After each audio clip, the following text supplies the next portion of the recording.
Tony Hawk is a #1 recognizable sports figure over Shaq, over Iverson, over MJ even. I just focus on something and I have to do it. I'll either get hurt, taken to the hospital trying it, or I'm gonna make it. And that was the same for doing 900 at the X Games. It was my time to finally do it, or to be carted off and try it another day. Last try right here, Tony Hawk 900. At some point, you just tune everything out and you say, this is it, you gotta do it.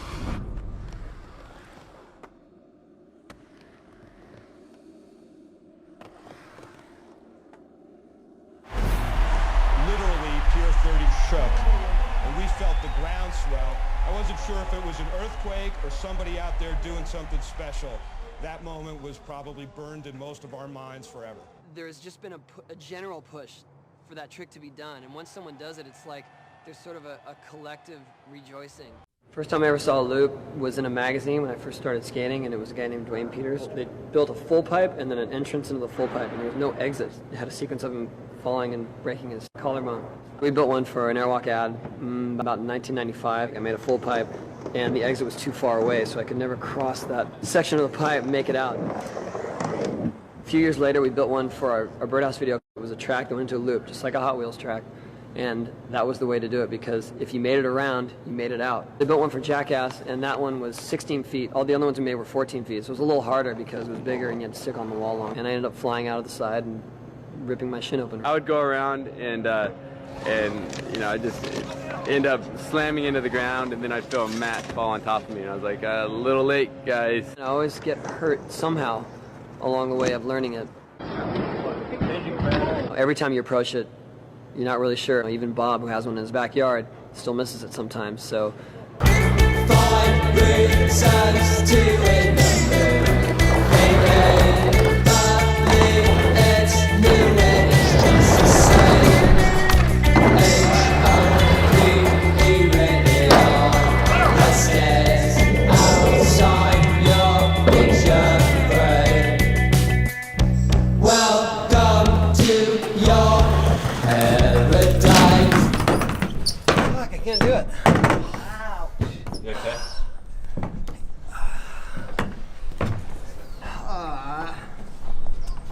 Your ribs okay? Yeah. I just can't breathe. Hey man, after seeing that, hands are okay.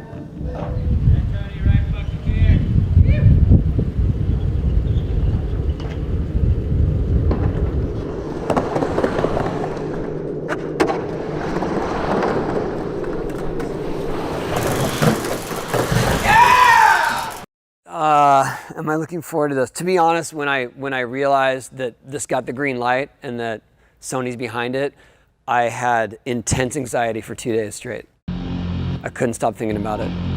Is it real? Will it really work? I have no idea what to expect on my first attempt. Basically, this ramp is a vertical spiral, a sideways loop. I asked Tony P if he could make this a reality, and he and I brainstormed, and he's on his way. Yeah, this is weird. I mean, I've never seen anything like it before. Yeah, I have nothing to base it on.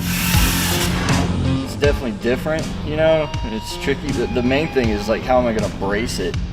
I wish someone could give us, we need a scientist. We need, like, Bill Nye here. The general concerns with something like this, well, one, not sticking to the wall and just falling down to the bottom. I think the challenge is coming out and not actually just shooting out at the end. That's going to be a lot of momentum that you're building up in that tight space, and it's got to go somewhere. I'm just projecting. I have no idea what to expect. If I let the anxiety take over, then it's going to be worst case scenario, because that's all I've thought about. But I do think it's possible. I think I'm capable of doing it, and that's what I'm going to hold on to. But yeah, I'm scared as hell. I didn't really know what it would look like when it's finished. I think it looks pretty awesome. I mean, it's like watch what you wish for. As far as I know, no one's done anything like this, and so people keep asking me questions like, well, how do you approach it? I don't know. I'm just gonna find out the hard way, I guess.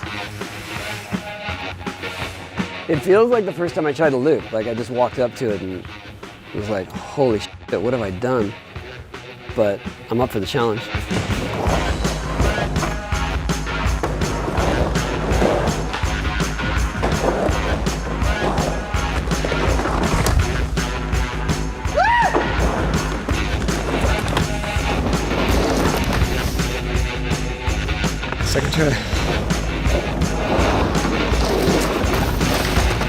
can't figure that out. Nobody at the wheel, somebody hold the controls, give them something real. Somebody grab the wheel, somebody aim the machine to something real. Somebody step on the brakes, someone in fields take the wheel, someone blow me away.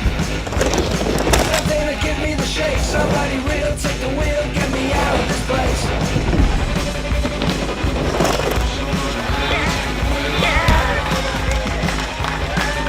I think Tony's gonna do it. I think it's just gonna be hanging that angle.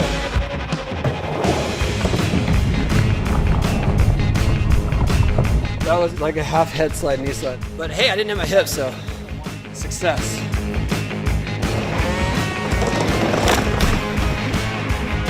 Okay, get these pads out of here. It's coming down. He's got it. He's got it. Is anybody even driving this thing? Is anybody even driving this thing? Here we go. Is anybody even driving this thing? We keep on calling but there's no one listening. Does anybody really know anymore where we're going and all what we're all headed for? Is anybody even driving this thing? Is anybody even driving this thing? Is anybody even driving this thing? I'm so excited. I can't believe it worked.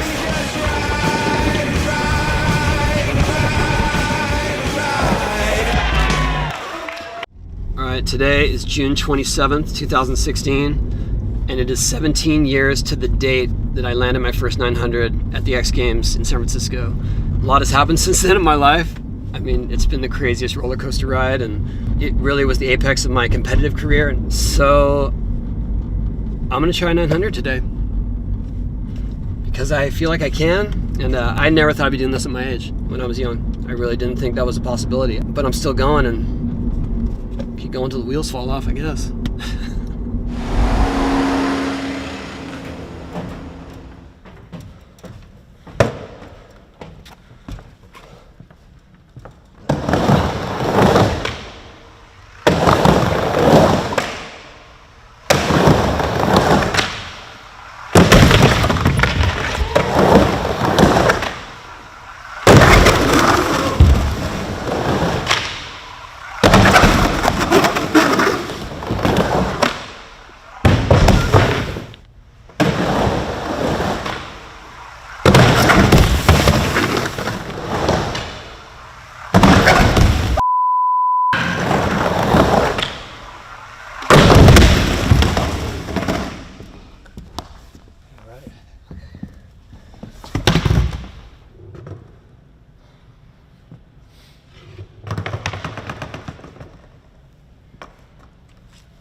Spencer was there on my first one. Yep. You know, he was on my last.